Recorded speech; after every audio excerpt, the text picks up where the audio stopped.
Hey guys, tonight we're stepping into the wild, chaotic world of ancient China, where kingdoms are beefing with each other and building walls to keep the drama at bay. Picture yourself in the spring and autumn period, around 700 BCE, where survival's a daily grind and your loyalty's to one of a dozen squabbling states. You're not exactly living the dream. Think muddy roads, zero Wi-Fi, and the constant threat of some neighbor state raiding your crops.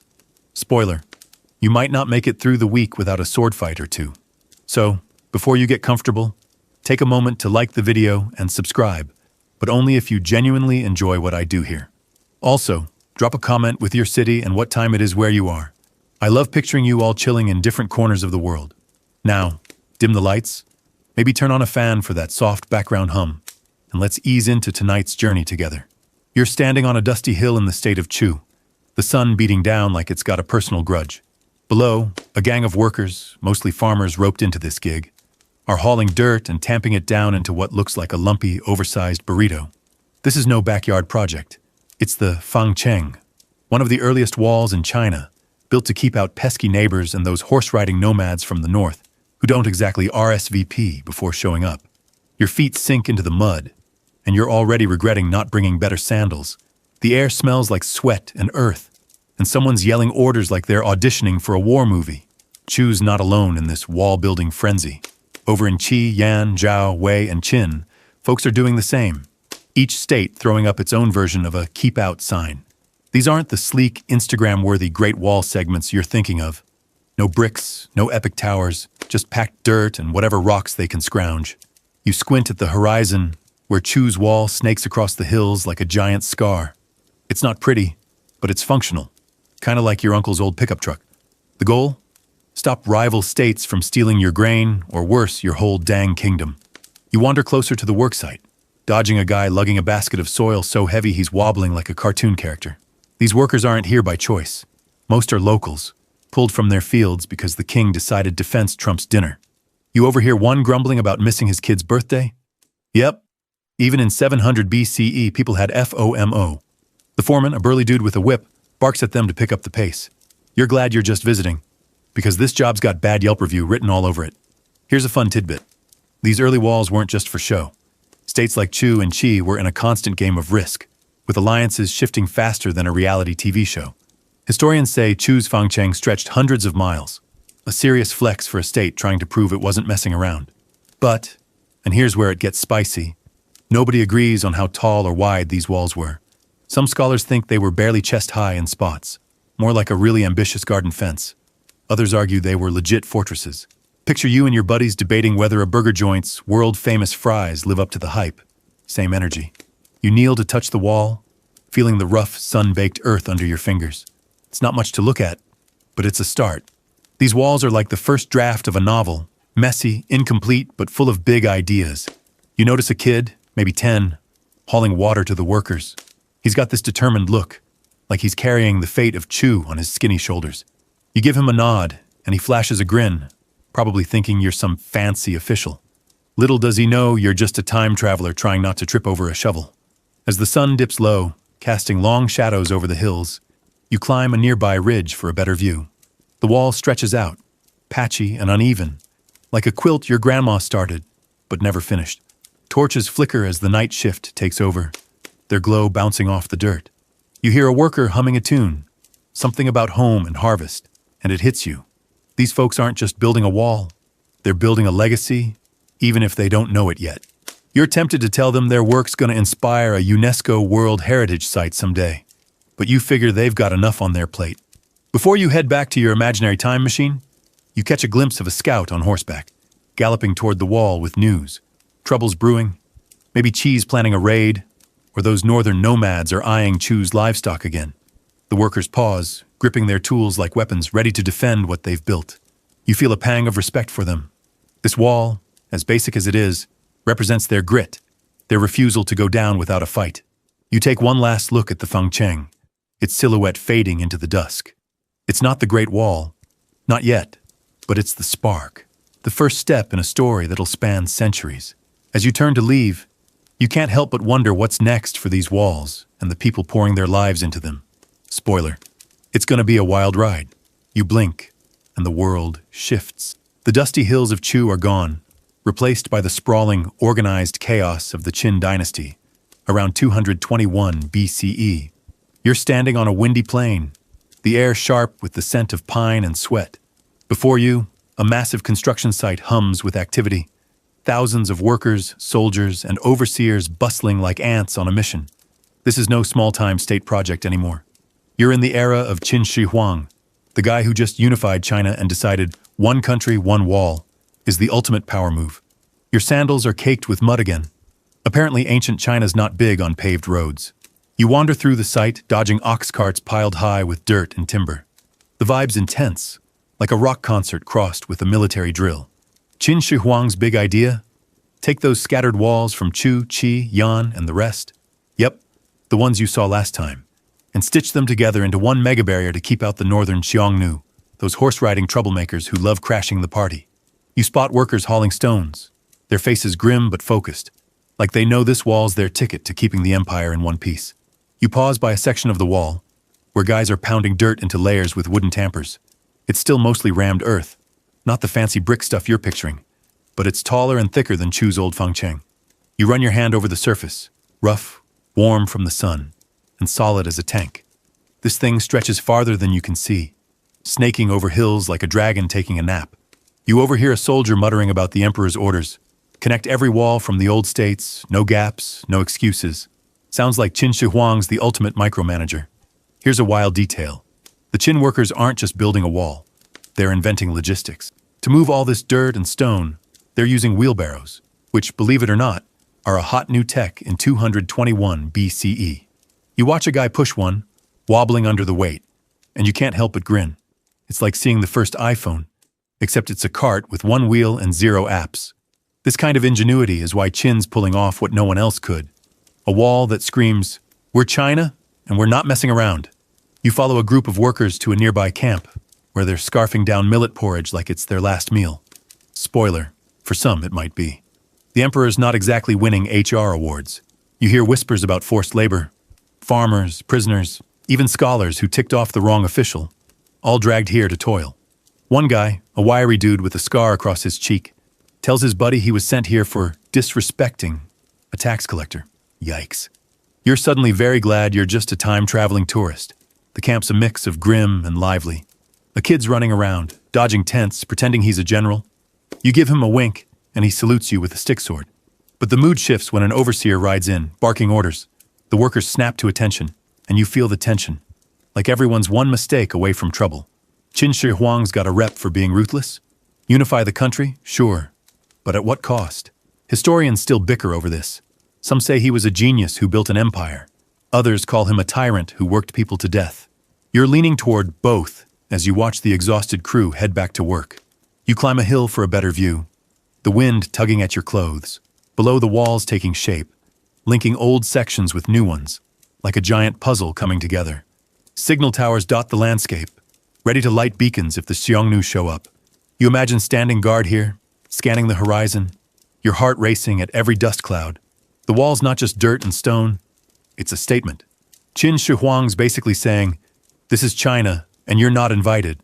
As the sun sets, painting the sky orange, you notice something odd. A group of workers carving symbols into a stone. You squint. Yep, it's the emperor's name, like a prehistoric Made in China label. Gotta hand it to Qin Shi Huang. The guy's got branding down. But it's not all ego. Those symbols remind everyone this wall's bigger than any one state. It's the empire's backbone. You feel a weird mix of awe and unease. This thing's a marvel, but it's built on sweat and sacrifice. Before you slip away, you catch a glimpse of a messenger galloping toward camp, probably with new orders from the emperor. The workers don't even look up. They're too busy shaping history, one shovelful at a time. You take a final glance at the wall, its silhouette stark against the twilight. It's longer, stronger, and way more ambitious than anything you saw in Chu. Qin Shi Huang's not playing around, and this wall's just the start of his legacy. You turn to go, your mind buzzing with the scale of it all. This unified wall's a game changer, but you can't shake the stories of the people building it. As you fade back to your cozy present, you wonder what's next for this massive project, and who's going to pay the price to keep it growing. You step out of the Qin dynasty's hustle and land in a new era, around 140 BCE, where the Han dynasty's calling the shots. The air's drier, the landscape harsher, as you find yourself on a rocky plateau in what's now Gansu province. The wind's got a bite, whipping sand against your face, and you're wishing you'd packed a scarf. Stretching before you is the Great Wall, or rather, its latest upgrade, snaking west into the desert like a lifeline. The Han folks aren't just maintaining Qin Shi Huang's wall. They're pushing it farther, chasing the horizon to keep the Xiongnu at bay and protect the Silk Road's cash flow. You're not in lush Chu or bustling Qin anymore. This is frontier country, and it feels like the edge of the world.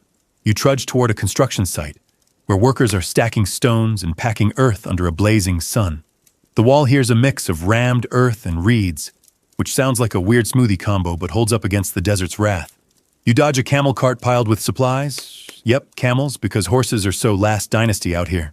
The Han's big plan is to extend the wall along the Hexi corridor, a narrow strip that's basically the Silk Road's VIP lane, connecting China to Central Asia's markets. You can almost smell the spices and silk bales rolling through. But right now, it's all dust and determination. You sidle up to a group of workers, their faces weathered like old leather. They're not just locals. Some are ex-soldiers, others are conscripts from far-off provinces, all sweating for the Emperor's grand vision. You overhear one guy griping about the food. Spoiler, millet porridge again. Another's bragging about a jade trinket he scored from a trader, probably headed to Rome or Persia. The Silk Road's not just a road. It's a cultural mixtape, swapping goods, ideas, and the occasional bad joke across continents. You're tempted to ask for a souvenir, but you figure they're not in the mood for tourists. Here's a quirky bit. The Han dynasty's obsessed with signal towers. You spot one nearby, a squat structure with a platform for lighting beacons. If the Xiongnu show up, these towers are the ancient equivalent of texting SOS to the whole army. You climb up for a look, your legs burning from the rickety ladder. From the top, the wall stretches like a ribbon across the dunes, dotted with more towers every few miles.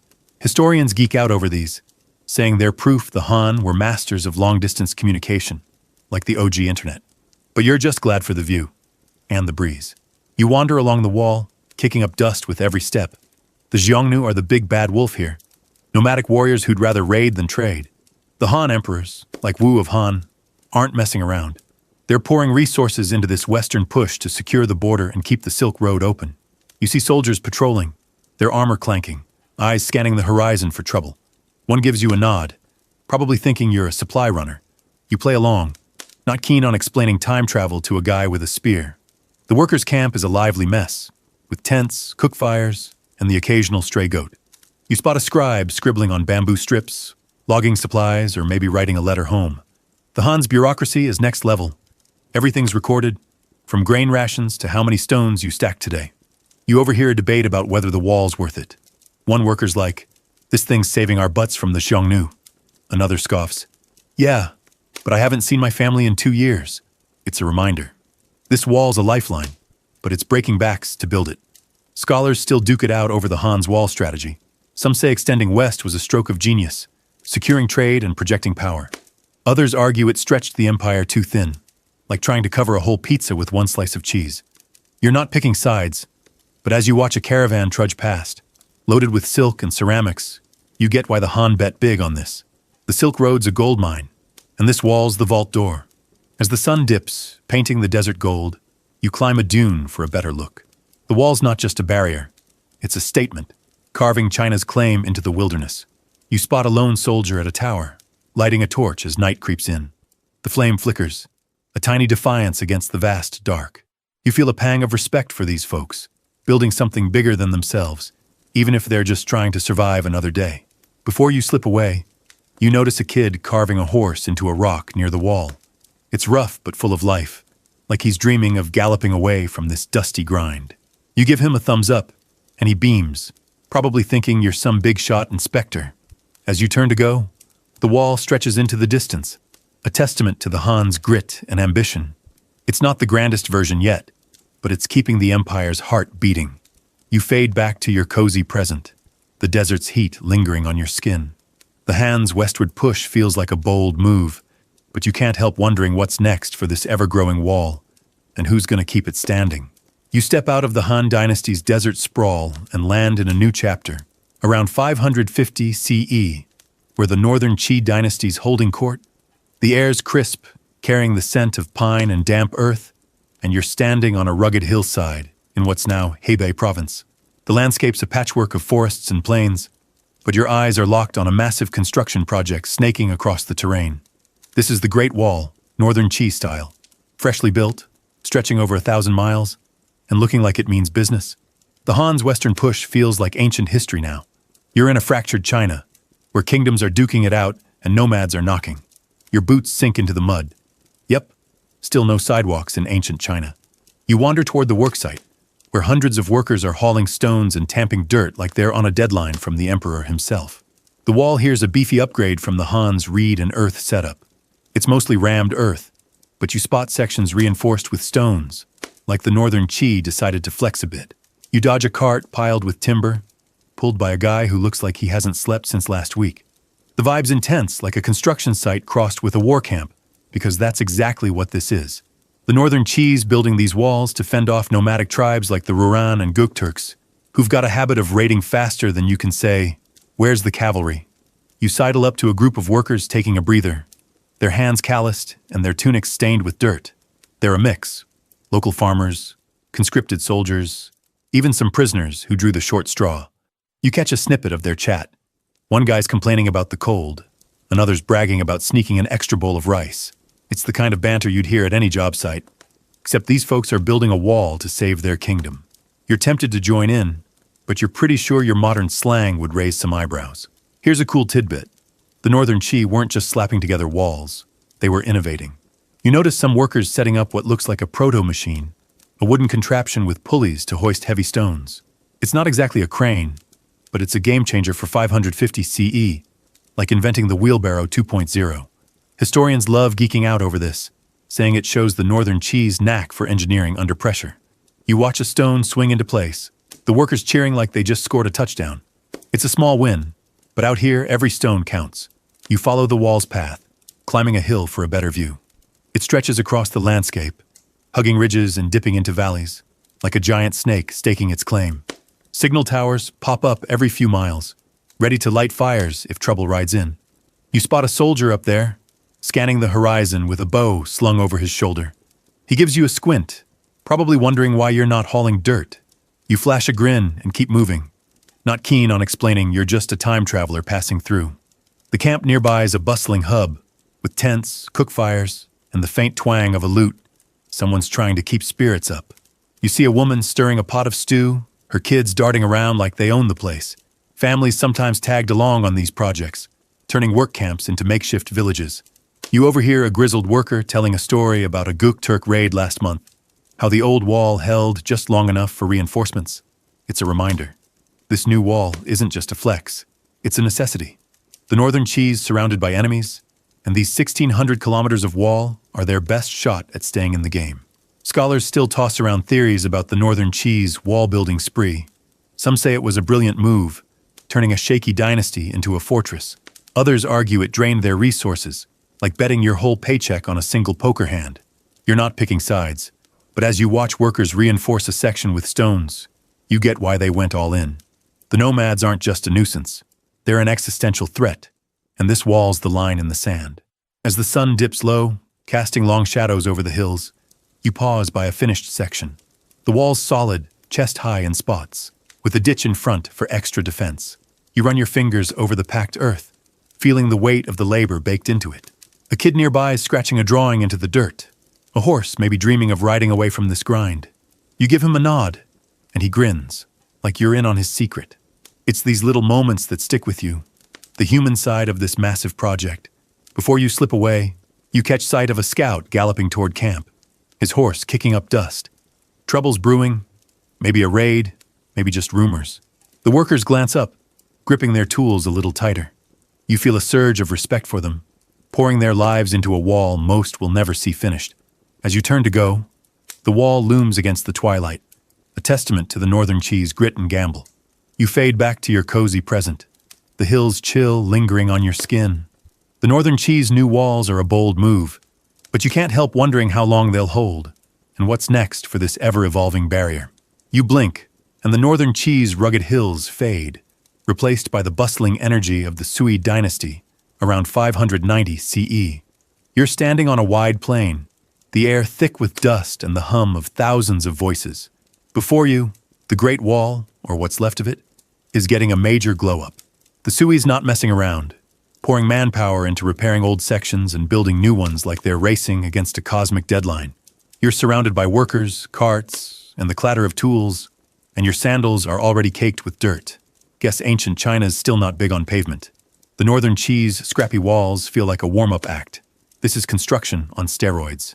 You weave through the chaos, dodging a guy hauling a basket of stones like he's training for the ancient Olympics. The Sui dynasty's got big plans. Unify the wall, strengthen it, and make sure those northern nomads, now mostly the Guk Turks, know who's boss. You spot workers patching up crumbling Qin and Han sections, while others are laying down fresh walls that stretch across the horizon. It's like watching a city skyline rise, except it's all dirt, stone, and sweat.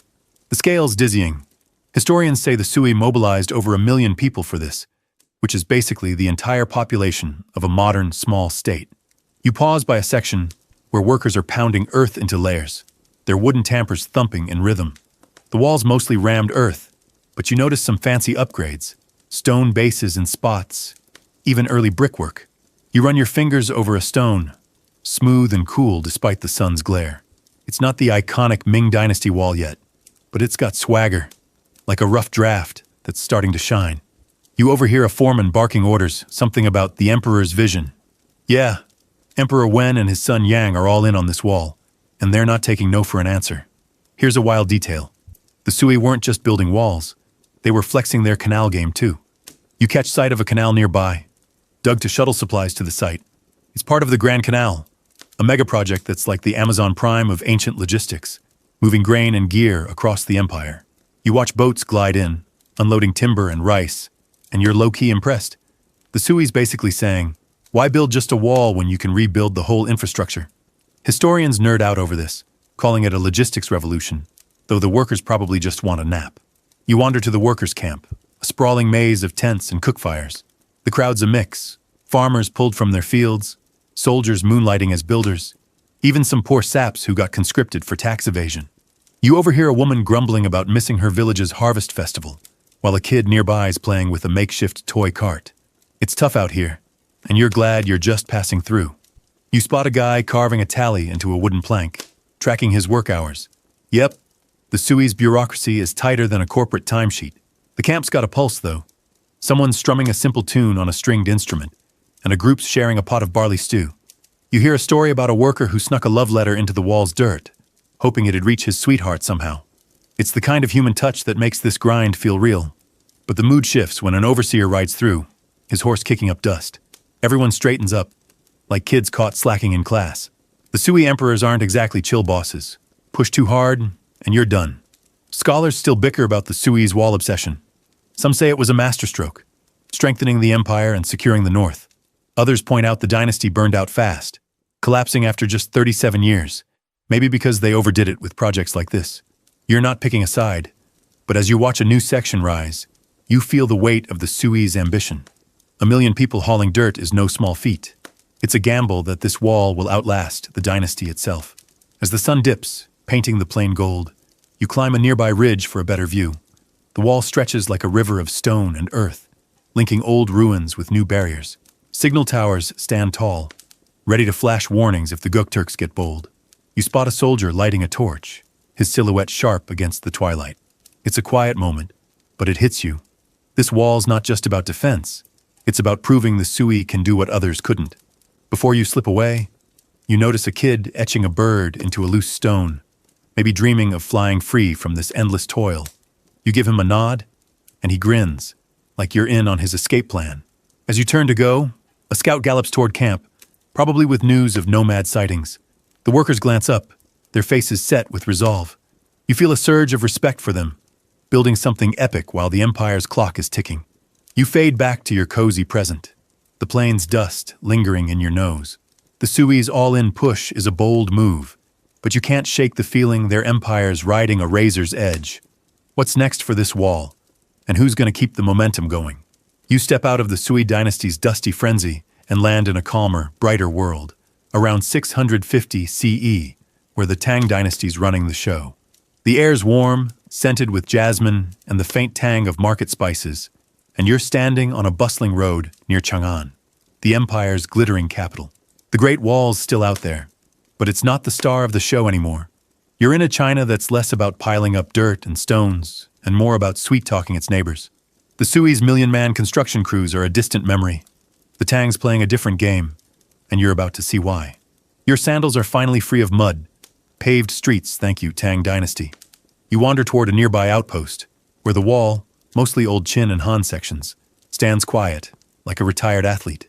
It's still solid, but nobody's adding new wings or polishing it up. You run your hand over the weathered earth, feeling cracks where time's taken a toll. A soldier lounging nearby gives you a lazy nod, his spear propped against the wall like it's just for show. The Tang's not ignoring the wall entirely. They patch it up here and there, but they're not breaking the bank to expand it. Instead, they're betting on diplomacy and trade to keep the peace, and honestly, it's working like a charm. You follow a caravan rolling in from the west, camels loaded with silk, jade, and who knows what from the Silk Road. The Tangs turned China into the cool kid of Asia, trading with everyone from the Sogdians to the Persians. You dodge a merchant haggling over a bolt of cloth, his voice loud enough to wake a hibernating bear. This is the Tang vibe. Confident, cosmopolitan, and not sweating the northern nomads like the Sui did. The Guk Turks are still out there, but the Tangs got them on a leash with treaties, tribute, and the occasional marriage alliance. You're impressed.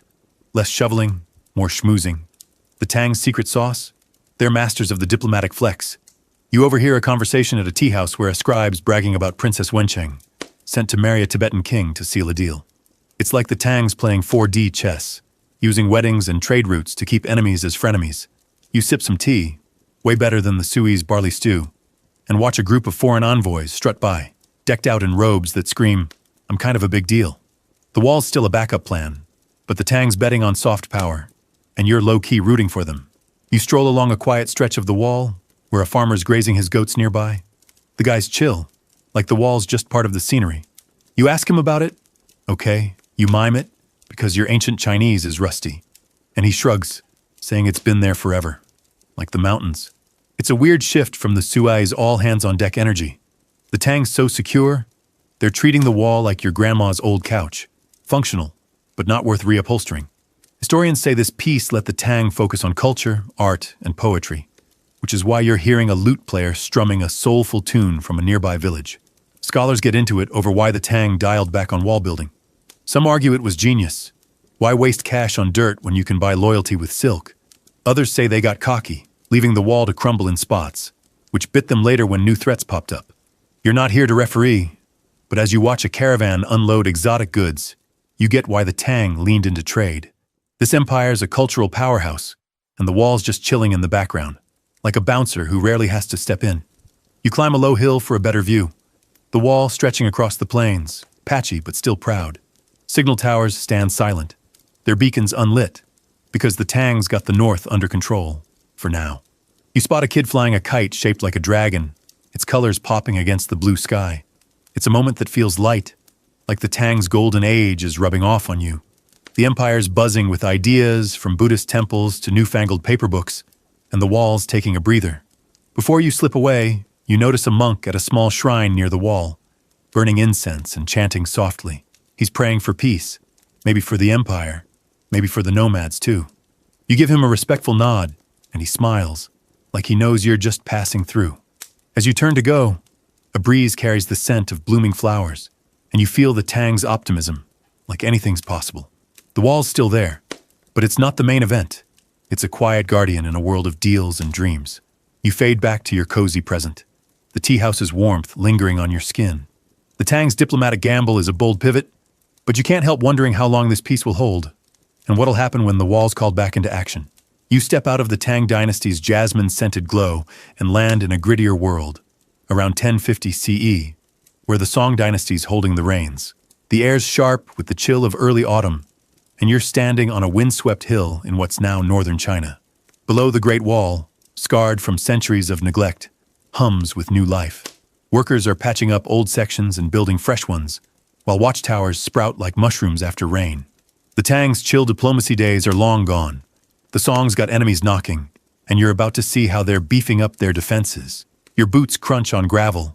Finally, a break from the mud. though the wind's making you regret not grabbing a jacket. You wander toward a construction site, where a crew's hauling stones and stacking them with military precision. The wall here's a mix of rammed earth and new stonework, tougher than the Tang's crumbling relics. You spot a watchtower nearby, its wooden frame rising like a DIY project on steroids. The song's big on these towers, perfect for spotting trouble from the Liao or Xixia, northern neighbors who aren't exactly sending fruit baskets. You dodge a cart loaded with timber, the driver muttering about late deliveries. It's a high-stakes vibe, like the song's prepping for a showdown they hope never comes. You pause by a section of the wall, running your fingers over the rough stone. It's not the Ming Dynasty's postcard-perfect version yet, but it's solid, like a linebacker ready to take a hit. The song's not just fixing the wall. They're adding fortresses and garrisons, turning it into a full-on defense network. You overhear a soldier bragging about his post in a new tower, saying he can see half the empire from up there. You're tempted to fact-check him, but the guy's got a sword, so you just nod and keep moving. The song's got a knack for military tech, and you notice it in the details. Workers are setting up a signal system, think torches and flags, that can send warnings faster than a group chat. You watch a test run. A flag goes up, and a mile away, another tower responds with a puff of smoke. It's like ancient Wi-Fi, and you're geeking out a little. Historians say this system was a song specialty, letting them coordinate defenses across hundreds of miles. It's not flashy, but it's the kind of smart that keeps an empire standing. You head to the workers' camp, a lively sprawl of tents and cook fires. The crowd's a mix, local laborers, conscripted farmers, and soldiers pulling double duty. You catch a whiff of roasted mutton, a nice change from millet porridge. A woman scolding her kid for sneaking extra bread, while a group of guys swap stories about a recent Liao raid that got way too close. The song's military is not exactly the Avengers. Historians point out they leaned hard on diplomacy and tribute to keep peace. But this wall's their insurance policy, and everyone knows it. You sit by a fire, listening to a worker gripe about the cold. He's from the south, where winters don't bite like this, and he's not thrilled about hauling stones in the wind. You get it? Construction's tough enough without frostbite, but there's pride in his voice when he talks about the new fortress nearby, built to hold a whole garrison. It's a reminder. The song's not just surviving, they're digging in, ready to fight for every inch of their turf. You toss a stick into the fire, watching sparks dance and feel the weight of their resolve. Scholars still toss around theories about the song's wall strategy. Some say the watchtowers and fortresses were a masterclass in defense, making up for the dynasty's weaker army. Others argue they spread themselves too thin, sinking cash into walls when they could have built a stronger navy or bribed their enemies. You're not here to settle the debate, but as you watch a tower take shape, you see the logic. The Liao and Xixia aren't playing nice, and these walls and towers are the song's way of saying, not today. As the sun dips, casting a golden glow over the hills, you climb a finished watchtower for a better view. The ladder's rickety, but the panorama's worth it. The wall snakes across the landscape, dotted with towers like beads on a string. You spot a soldier scanning the horizon, his breath visible in the chilly air. It's quiet up here, just the whistle of the wind, and you feel the song's tension, like they're one bad day away from a fight. A kite soars nearby, flown by a kid in the camp below, its red tail fluttering like a tiny flag of hope. Before you slip away, you notice a worker carving a lotus flower into a stone at the wall's base, maybe a nod to his hometown, or just a way to leave his mark. You give him a thumbs up, and he grins, like you're in on his little rebellion against the grind. As you turn to go, a scout rides into camp, his horse lathered with sweat. Trouble's brewing, maybe a raid. The workers glance up, hands tightening on their tools. You feel a surge of respect for them, building a legacy under pressure, one stone at a time. You fade back to your cozy present, the hills chill lingering on your skin. The song's watchtowers and walls are a bold stand, but you can't shake the feeling they're fighting a losing battle. What's next for this wall? And who's going to keep it standing when the stakes get higher? You step out of the Song Dynasty's tense hilltops and land in a different world, around 1275 CE, where the Yuan dynasty's calling the shots. The air's heavy with the scent of grasslands and wood smoke, and you're standing on a windswept plain where the Great Wall looms, quiet and weathered. It's not the bustling construction site you're used to. No workers, no carts, just crumbling earth and stone baking under the sun. The song's watchtowers are still there, but they're looking rough, like an old house nobody's bothered to repaint. The Yuan, ruled by Mongols, aren't exactly fans of wall upkeep, and you're about to see why. Your boots kick up dust. Yep, ancient China's back to being a dirt magnet.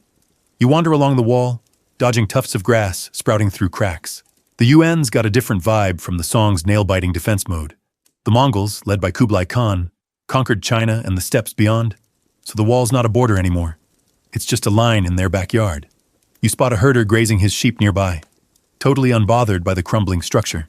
He gives you a curious look, probably wondering why you're staring at what he sees as a big pile of dirt. You grin and keep moving, not keen on explaining time travel to a guy with a flock to manage. The wall's in rough shape. You run your fingers over a section of rammed earth, feeling it flake under your touch. Watchtowers stand empty, their signal fires long gone cold. The Yuan's not pouring cash into repairs because, well, why bother?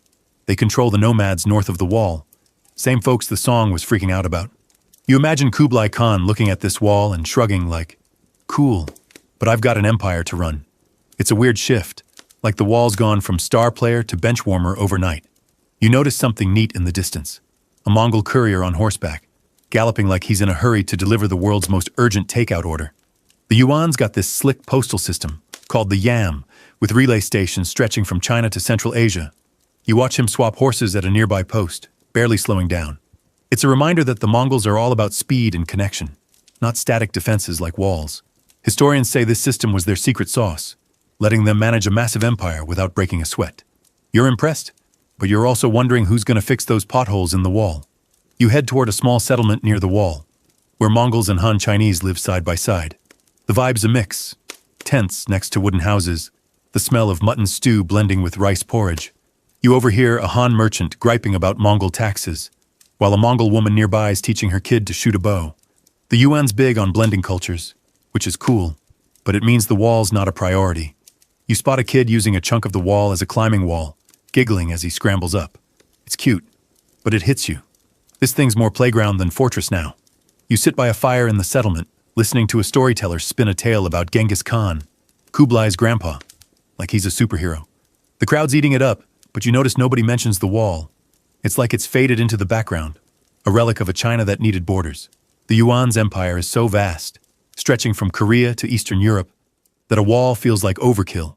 You toss a twig into the fire, watching it crackle, and wonder if the wall's ever going to get its mojo back. Scholars still chew over why the Yuan let the wall slide. Some say it was smart. Why sink money into a wall when you own both sides? Others argue it left China vulnerable later, when the Mongols lost their grip. You're not here to play judge, but as you watch the wall crumble under the wind, you get why the Yuan didn't care. They're ruling the world's biggest empire, and a pile of dirt's not exactly their brand. As the sun sets, painting the plains orange, you climb a low rise for a better view.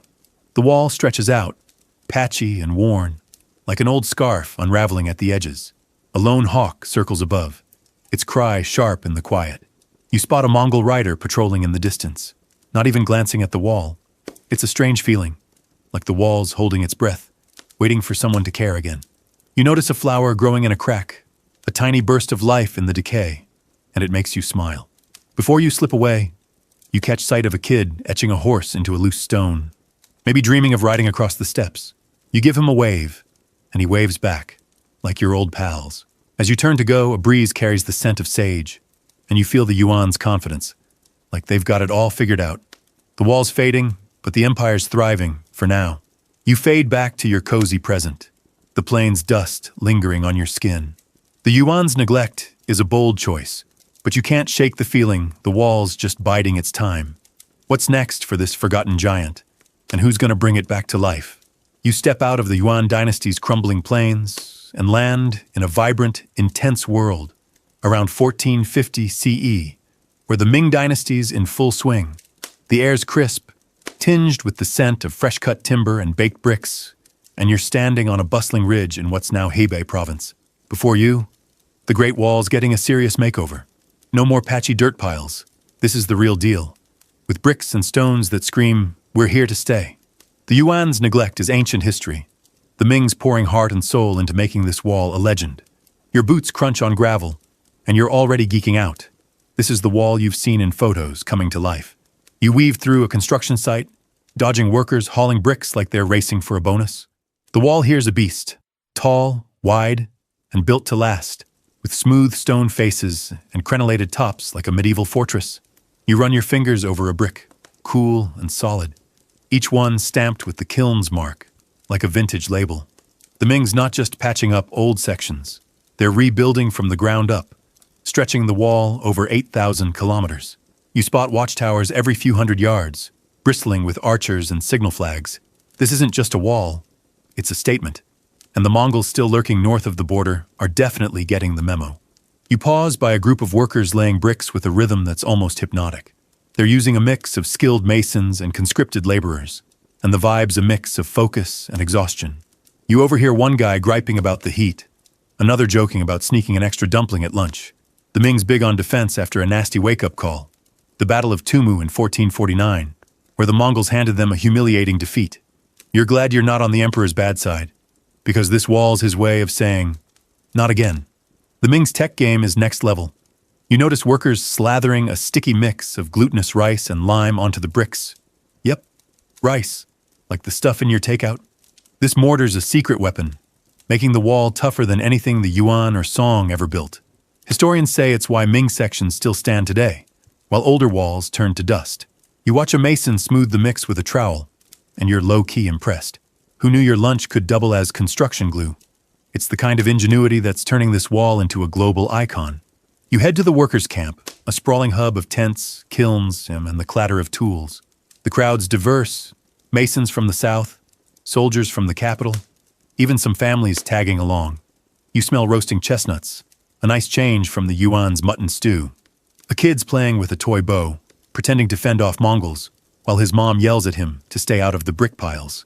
You overhear a soldier talking about the new garrisons, built to house thousands of troops along the wall. The Ming's not just building a barrier. They're creating a whole defense ecosystem. You sit by a cook fire, listening to a worker share a story about a general who inspects the wall on horseback, tossing coins to the fastest crews. It's the kind of morale boost that keeps this massive project humming. But it's not all rosy. Conscription's tough, and some workers are here because they couldn't pay taxes or crossed the wrong official. You feel the grind in their tired eyes, but there's pride too. Like they know they're building something epic. You toss a pebble into the fire, watching it spark, and wonder how many lives are being poured into these bricks. Scholars still debate the Ming's wall obsession. Some call it a masterpiece of engineering and strategy, turning China into a fortress. Others say it was overkill, draining the treasury and tying up troops when diplomacy might have worked.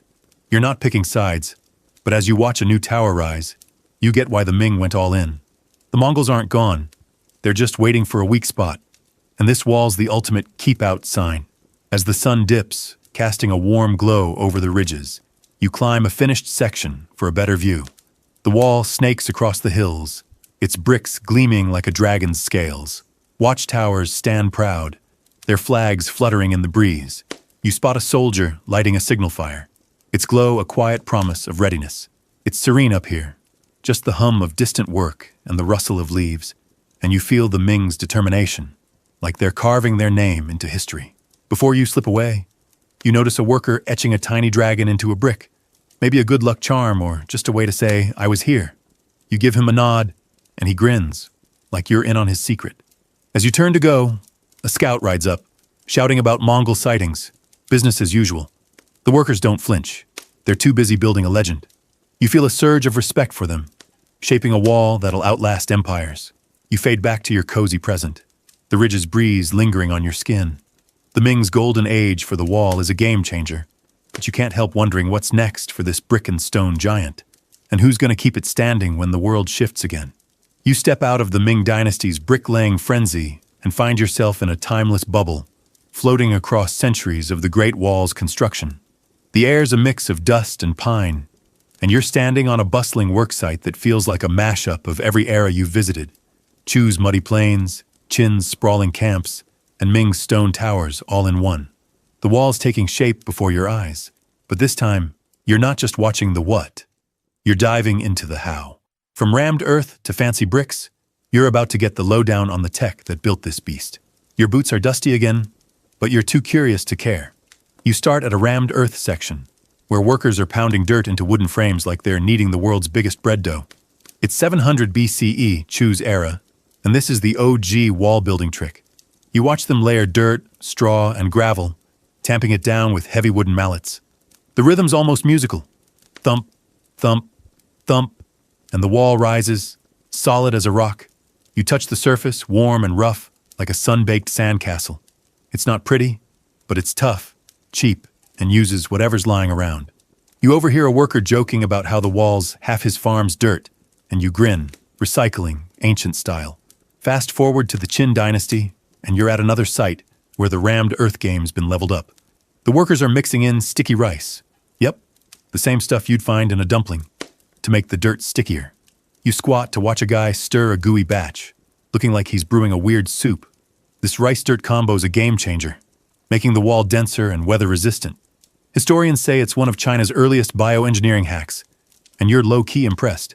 You're tempted to ask for a taste, but you figure it's not exactly Michelin star material. You blink, and you're in the Han Dynasty, out in the desert where the wall's got a new twist. Workers are weaving reeds and branches into the rammed earth, like they're crafting a giant basket. You run your fingers over a section, feeling the scratchy reeds baked into the dirt. It's a clever move for the dry West. Reeds are plentiful, and they keep the wall from cracking in the heat. You spot a worker braiding reeds with the focus of a kid making friendship bracelets, and you give him a nod. He probably thinks you're some official, but you're just marveling at how they're making do with what's around. The scene shifts to the northern Qi, and you're on a hill where workers are adding stone bases to the rammed earth. You watch them haul rocks, their muscles straining under the weight. The stones aren't fancy, just local granite, but they make the wall sturdier against floods and raids. You kneel to inspect a base, its edges worn but solid. It's like the wall's getting a pair of work boots, ready for rough terrain. You overhear a foreman barking about no gaps, and you get it. Nomads like the Guk Turks don't mess around, and a shaky foundation's a death wish. You land in the Ming Dynasty, and whoa, this is where things get fancy. You're at a kiln site, the air thick with the smell of burning clay. Workers are stacking bricks, smooth, uniform, and stamped with the maker's mark, like artisanal coffee bags. You pick up a loose brick, heavy and cool, and admire the precision. The Ming's using kilns to churn out millions of these, and they're binding them with that rice-lime mortar you saw earlier. You watch a mason lay bricks with the focus of a chef plating a dish, and you're hooked. This is the wall that'll star in every history book. The Ming's not just about bricks. You climb a finished section, where stone slabs form the outer walls, with dirt packed inside for extra heft. The top's wide enough to walk on, with crenellations for archers and drains to keep rain from pooling. You lean over the edge, feeling the wind tug at your clothes, and spot a watchtower with a tiled roof, like a mini palace. It's overkill, maybe, but it's gorgeous. Scholars debate whether this was engineering genius or a budget-busting flex. Some say it saved the empire. Others think it bled it dry. You're not picking sides, but you're digging the craftsmanship. You wander to a workers' camp, a mix of eras, Chu farmers, Qin conscripts, Ming masons, all sharing a fire. The vibe's tired but proud, like they know they're building something bigger than themselves. You hear a story about a Ming worker who carved his name into a brick, hoping his kids would see it someday. It's the kind of human touch that makes this tech feel alive. You toss a twig into the fire, watching it glow, and feel the weight of centuries in every stone and scoop of dirt. As the sun sets, casting a soft pink over the wall, you stand on a Ming section, the bricks gleaming like a dragon's spine. The rammed earth walls of Chu feel like a distant dream, but they're the root of this masterpiece. You spot a kid nearby, sketching a bird into the dirt, maybe dreaming of flying over this endless barrier. You give him a wave, and he waves back, like your old buddies. As you turn to go, a breeze carries the scent of clay, and you feel the wall's evolution, from dirt to glory. You fade back to your cozy present, the kiln's warmth lingering on your skin. These techniques are the wall's backbone, but you can't help wondering about the people who made it happen, and what stories they left behind in the stones. You step out of the timeless swirl of rammed earth and brick kilns, landing back in the thick of the Great Wall's construction, around 1500 CE in the Ming Dynasty's heart. The air's heavy with dust and the tang of sweat, and you're standing in a sprawling workers' camp near a half-built stone section. The wall's a marvel, sure, but now you're seeing the real engine behind it. The people, farmers, convicts, soldiers, pouring their lives into every brick. The clatter of tools and low hum of voices fill the air, and you're about to get up close with the human cost of this epic project. Your boots are caked with dirt again, but you're too caught up in the stories to care. You wander through the camp, dodging a guy lugging a basket of stones, his shoulders hunched like he's carrying the weight of the world. Most workers here aren't volunteers. Think farmers yanked from their fields, petty criminals working off sentences, or soldiers pulling double duty. You overhear a man muttering about missing his daughter's wedding back in Shandong, his voice rough with resignation. It hits you hard. This wall's a masterpiece, but it's built on broken backs and missed birthdays. You're glad you're just a visitor, because this gig's got 0 stars written all over it. You pause by a group tamping earth into a wooden frame, their movements slow but steady, like they're saving energy for the long haul. One worker, a wiry guy with a faded scar on his arm, looks like he might have been a thief or a tax dodger before landing here. You catch his eye, and he gives a tired smirk, like he's saying, "Yeah, this sucks, but what can you do?" Historians estimate millions worked on the wall over centuries, and thousands, maybe tens of thousands, didn't make it home. You feel the weight of that number, like a stone in your chest. The Ming's not messing around with discipline. You spot an overseer on horseback, his whip coiled but ready, barking at a crew to pick up the pace. The workers flinch but keep moving, and you're reminded of the Qin dynasty's brutal labor camps.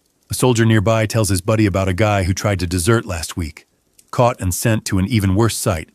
You're not sure what's worse, the backbreaking work or the fear of stepping out of line. You keep your head down, blending in like you're just another worker hauling dirt.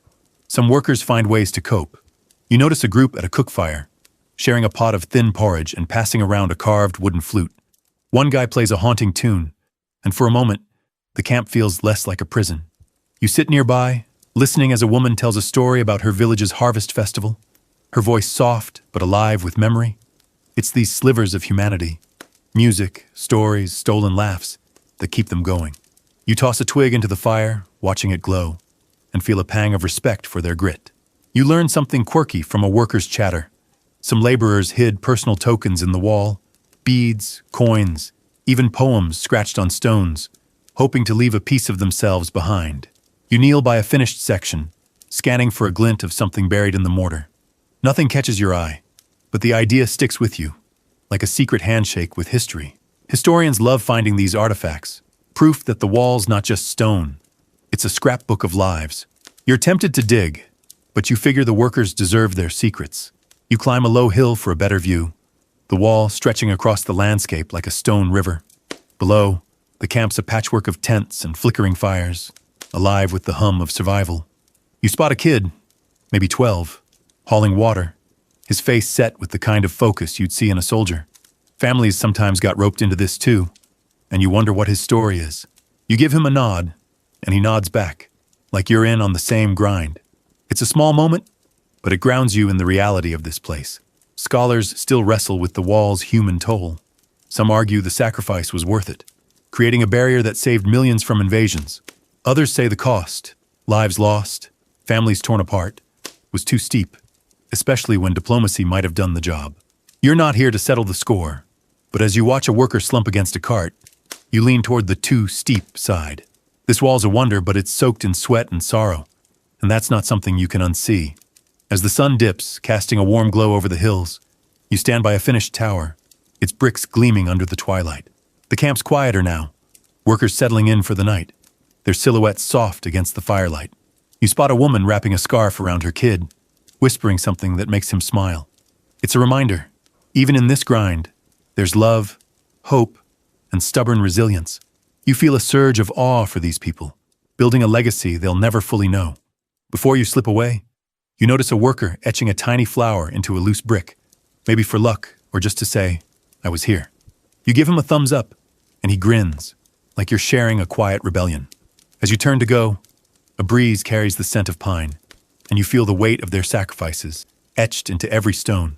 The wall's a monument, but these workers, they're its heartbeat. You fade back to your cozy present, the camp's firelight lingering in your eyes.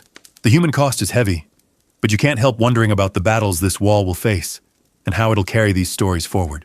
You step out of the Ming Dynasty's worker camp, the weight of their sacrifices still heavy, and land in a tense, electric moment around 1449 CE atop a Great Wall watchtower. The air's sharp with the bite of early autumn, and you're gripping the stone parapet, staring out at a dusty plain where trouble's brewing. The wall, now a Ming masterpiece of brick and stone, stretches across the hills, its towers bristling with soldiers. You're not just seeing the wall's construction anymore. You're in the thick of its purpose, defending the empire. Shouts echo below, and your heart's racing. Welcome to the battles and sieges that made this wall a legend. Your boots are steady on the stone, but you're wishing you'd brought a helmet. You peer over the edge where Ming soldiers are scrambling to man their posts. Signal flags snap in the wind, and a beacon fires ready to blaze if things go south. You're at the edge of the empire, near Datong, and the Mongols, led by the Oirat leader Asen, are on the move. This is the lead-up to the Battle of Tumu, a showdown that'll go down as one of the Ming's worst days. You spot a scout galloping toward the wall, his horse lathered, shouting about an advancing army. The soldiers around you grip their bows tighter, and you're suddenly very aware you're not cut out for ancient warfare. The wall's no joke here. You run your hand along the crenellated top, built for archers to rain arrows on anyone dumb enough to charge. Below, a deep ditch adds an extra stay-back vibe. You notice cannons. Yep, the Ming's got gunpowder in play, positioned in the tower, ready to make some noise. The setup's designed to hold off hordes, and you're impressed, but the vibe's grim.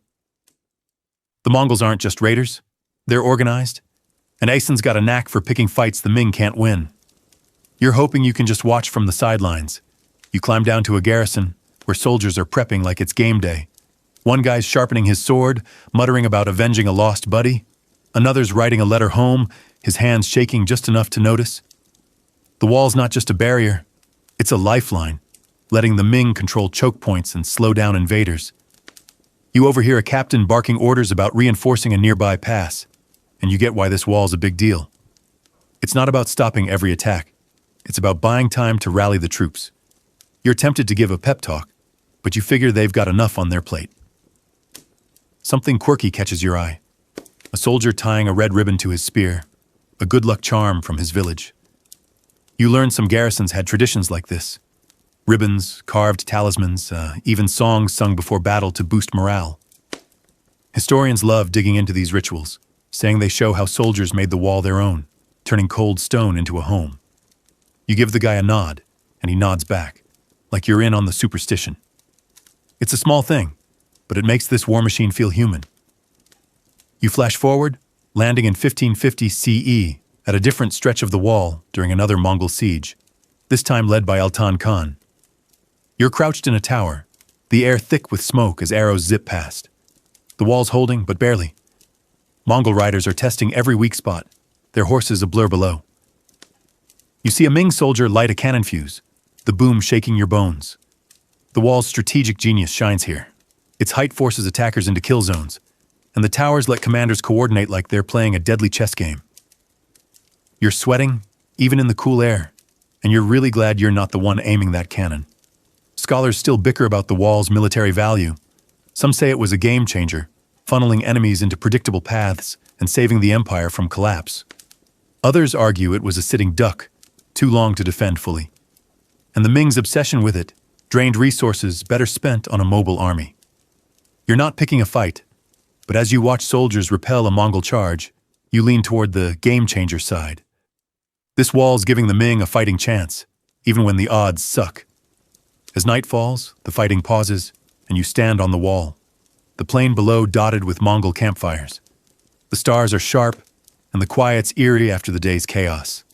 You spot a soldier carving a tally into the stone, one mark for each day he's survived. It's a gut punch, a reminder of the lives tied to this wall.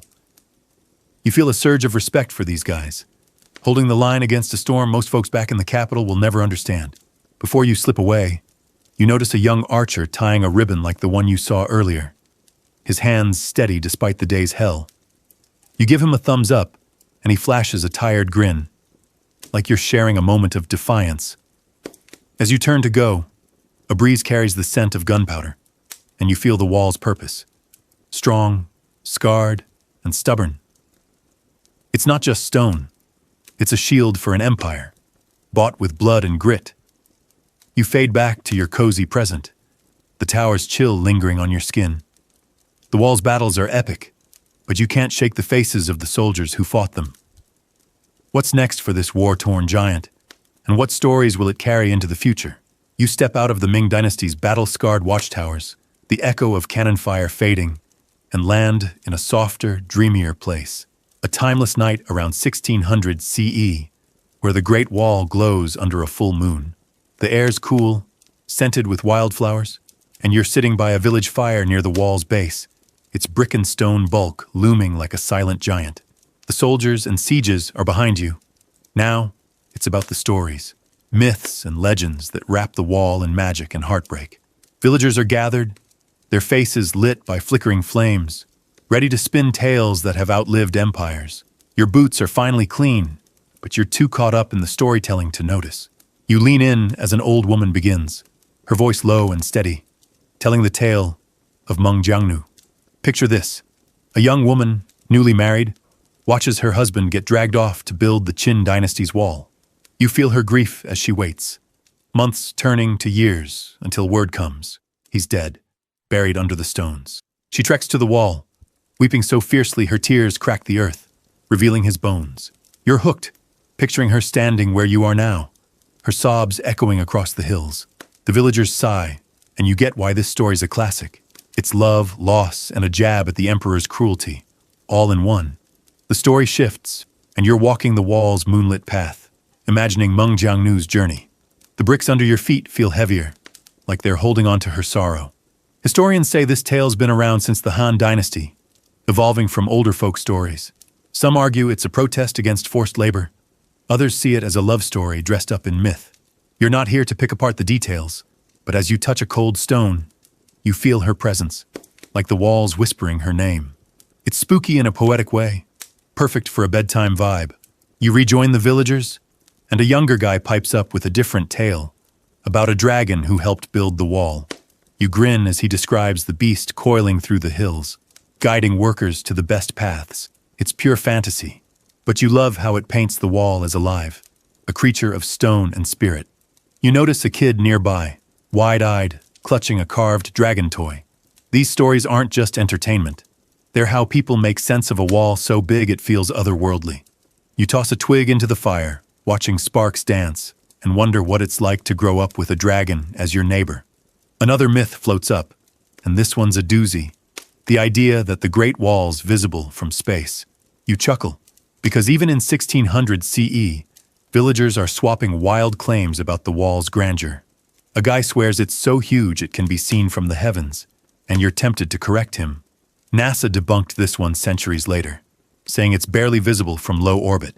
But you let it slide, because the pride in his voice is infectious. Historians love poking holes in this myth, but it's stuck around, proof the wall's larger than life in people's hearts.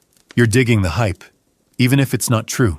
You wander away from the fire, climbing a low rise to sit by the wall's base. The moonlight casts shadows, making the bricks look like they're breathing. You think about other legends, stories of ghostly workers, or hidden tunnels under the wall. One quirky tale sticks with you. Some say workers buried peach pits in the mortar for good luck, believing they'd ward off evil spirits. You scan the stones, half hoping to spot a pit, but the wall keeps its secrets. Historians geek out over these folk beliefs, saying they show how workers coped with the grind, turning fear into magic. The village grows quiet, and you feel the weight of these stories, each one a thread in the wall's tapestry. Meng Jiangnu's tale, with its heartbreak, feels like the soul of the workers you met. The dragon myth gives the wall a spark of wonder, like it's more than just stone. Even the space myth, wrong as it is, captures the wall's epic vibe. Scholars debate how much these stories shaped history. Some say they fueled rebellions, others think they just kept people warm at night. You're not picking a side, but as you sit here, you get why they've lasted. They make the wall feel human, not just a pile of bricks. As the moon climbs higher, bathing the hills in silver, you lie back against the wall, its coolness grounding you. The stars are sharp, and the night's so still you can hear your own breathing. You imagine Meng Jiangnu walking this path, or a dragon curling around the towers. The wall's not just a defense, it's a storyteller, carrying centuries of dreams and tears. You spot a shooting star, and it feels like a nod from the past, like the wall's saying, keep listening. Before you slip away, you notice a kid from the village, still awake, tracing a dragon in the dirt with a stick. You give him a wave, and he waves back, like you're sharing a secret. As you turn to go, a breeze carries the scent of wildflowers, and you feel the wall's magic, woven from myths that make it more than stone. These stories are its heartbeat, pulsing through time. You fade back to your cozy present, the fire's warmth lingering on your skin. The wall's legends are a treasure, but you can't help wondering about its future. What tales will it inspire next, and who'll tell them? You step out of the moonlit glow of Meng Jiangnu's legends, the village fire's warmth fading, and land in the vibrant buzz of the present day, 2025, at the base of the Great Wall near Beijing. The air's crisp, scented with pine and the faint hum of tourist chatter, and you're standing on a polished stone path, the wall's iconic Ming-era bricks rising before you. No more battles or ghostly tales. This is the wall today, a global superstar, swarmed by selfie sticks and preserved like a priceless heirloom. The myths are still whispering, but now you're in a world of tour buses and UNESCO plaques. Your sneakers feel out of place on these ancient stones, but you're ready to explore. You climb a restored section at Battling, where the wall's in top shape, bricks smooth, watchtowers gleaming like they just got a fresh paint job. Tourists from all over snap photos, their voices a mix of languages, and you dodge a kid waving a drone like it's a new toy. The wall's a UNESCO World Heritage Site, crowned in 1987, and it's China's pride, drawing millions yearly. You run your fingers over a brick, cool and solid, and feel the centuries linking you to the workers you've met. This isn't just a wall anymore. It's a time machine, and you're along for the ride. You wander to a quieter spot, where a guide's explaining preservation efforts. The wall's got issues. Erosion, vandalism, even locals nabbing bricks for their houses back in the day. You picture a farmer building a shed with Ming stones and grin. It's like using the Mona Lisa as wallpaper. China's cracked down hard, with teams monitoring damage and rebuilding crumbling sections. You notice workers nearby, carefully resetting a loose brick with modern tools, a far cry from the rice mortar days. It's a balancing act. Keep the wall authentic but strong enough for the Instagram crowds. The tourism vibe's wild. You pass a gift shop selling wall-themed keychains, t-shirts, and tiny dragon figurines. Meng Jiangnu would probably roll her eyes. A quirky thing catches your attention. Some sections like Meng Jiangnu have toboggan rides to zip down from the wall. You watch tourists whoosh by, laughing like they're at an amusement park, and you're tempted to try it, but you're keeping it chill for now. Historians say this mix of fun and history keeps the wall relevant, though some purists grumble it's too commercial. You're just happy the wall's getting love, even if it's via toboggan. You hike to a less touristy stretch, where the wild wall shows its true age, cracked stones, mossy patches, and vines creeping like they own the place. Here, preservation's trickier. You overhear a ranger talking about the challenge. Restore too much, and it loses soul. Do too little, and it crumbles. China's got laws now, finding folks for graffiti or climbing unrestored parts, but enforcement's spotty. You spot a faded sign warning against littering and feel a pang for the wall, caught between its past glory and modern pressures. You sit on a weathered stone, watching the sun dip over the hills. The wall snakes across the landscape, some parts pristine, others barely holding on. Scholars debate how to handle it. Some push for full restoration to boost tourism. Others want the wild sections left as is, a raw testament to time.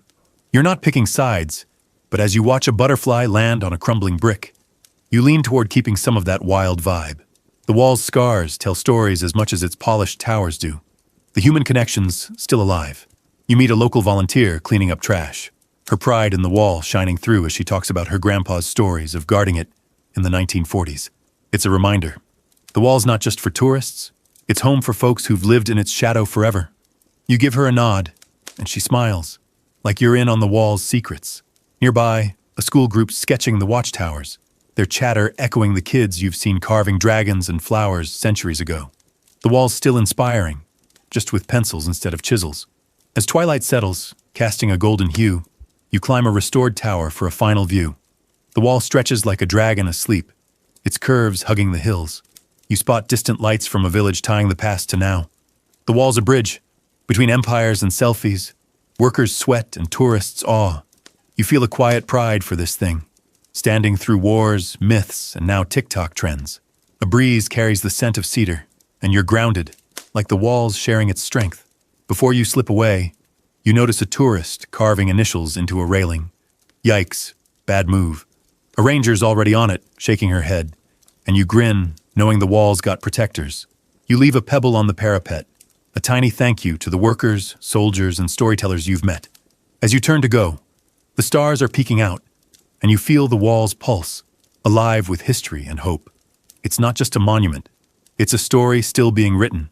You fade back to your cozy present, the tower's cool stone lingering on your fingers, the walls thriving, but you can't help wondering about its deeper legacy, what it means to the world, and how it'll echo through time. You step away from the bustling crowds and preserved stones of the Great Wall's tourist trails, landing in a quiet, reflective moment in 2025, high on a restored Ming Tower under a starlit sky. The air's cool, carrying the faint scent of earth and cedar, and the wall stretches before you, a silent giant weaving through hills like a dragon at rest. You're not just seeing bricks or watchtowers anymore. You're feeling the weight of its legacy, a symbol of China's history, grit, and genius that's echoed across centuries. The selfie sticks are gone. Now it's about what the wall means, then and now. Your sneakers grip the stone, and you're ready to soak it all in. You lean against the parapet, gazing at the wall's curves under the moonlight. It's more than a structure. It's China's backbone, a testament to empires from Chu to Ming, each adding their mark. You think back to the workers, soldiers, and storytellers you've met, their lives baked into these stones. The wall's a story of survival, from fending off nomads to standing tall in a world of skyscrapers and satellites. You feel a quiet awe, like you're touching history's pulse, still beating after 2,000 years. The wall's cultural clout is massive. You recall school kids sketching its towers, locals sharing Meng Jiangnu's tale, and tourists snapping pics for the gram. It's China's calling card, slapped on everything from postage stamps to Olympic promos. You grin, remembering a quirky bit. The walls inspired cheesy souvenirs, like glow-in-the-dark mini replicas sold in Beijing markets. Historians say this pop culture vibe keeps the wall alive, turning it into a shared icon, not just a relic. You're digging how it's both ancient and TikTok famous, bridging old-school glory with modern swagger. You wander along the wall's crest, the night air soft against your skin. The wall's engineering is mind-blowing. Rammed earth, rice mortar, Ming bricks. It's like the OG wonder of the world. You think of the northern cheese pulleys, the Hans Reed walls, and the Ming's cannons, each era pushing the tech envelope. Scholars geek out over this, calling it a masterclass in adaptation, though some argue it was more about show than strategy, a flex to scare off enemies. You're not picking sides, but as you trace a brick's edge, your team, this thing's epic. It's a monument to human ingenuity, flaws and all. The wall's modern role hits different. You picture world leaders visiting, posing for photos, and locals like that volunteer you met, cleaning up trash with pride. It's a unifier, tying China's past to its global present. You recall debates about its symbolism. Some see it as a shield of resilience, others a reminder of isolationist vibes. You sit on a stone step, the wall's coolness grounding you, and lean toward resilience. It stood through wars, dynasties, and now tourism booms, whispering, "We got this." You pause at a watchtower, its silhouette sharp against the stars. The wall's not just China's, it's humanity's, a UNESCO gem that belongs to everyone. You think of the stories it holds, the Qin conscript's sacrifice, the Song soldier's ribbon, the Ming mason's dragon carving. Each marks a piece of the puzzle, making the wall a mirror for what people can do when they dream big and push through the grind. You feel a lump in your throat, like the wall's sharing its secrets, and you're all ears.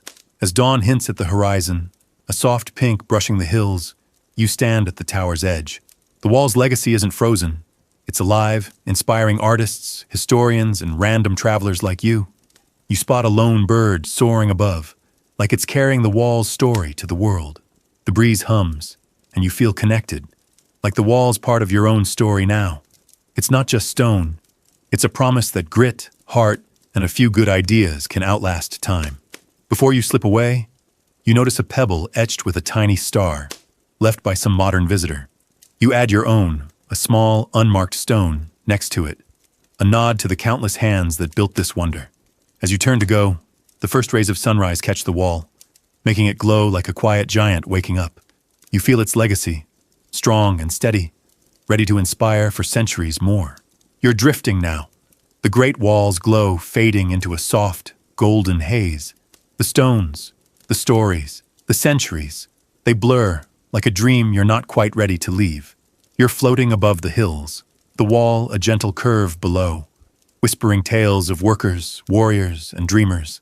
The breeze wraps around you, warm and slow, carrying the scent of pine and starlight. You see Meng Jiangnu's shadow, the flicker of a soldier's ribbon, the grin of a kid with a dragon toy, all part of this endless tapestry. Your breath slows, matching the rhythm of the night, and you feel light, like you're part of the wall's heartbeat. It's not just a place, it's a feeling, a quiet strength that says you can build something lasting, even in a fleeting world. The stars fade, the hills soften, and you're sinking deeper, wrapped in the wall's embrace. Sleep's calling, soft as a lullaby, and you let go, knowing the wall's still there, standing guard in your dreams. Good night, traveler. Rest easy.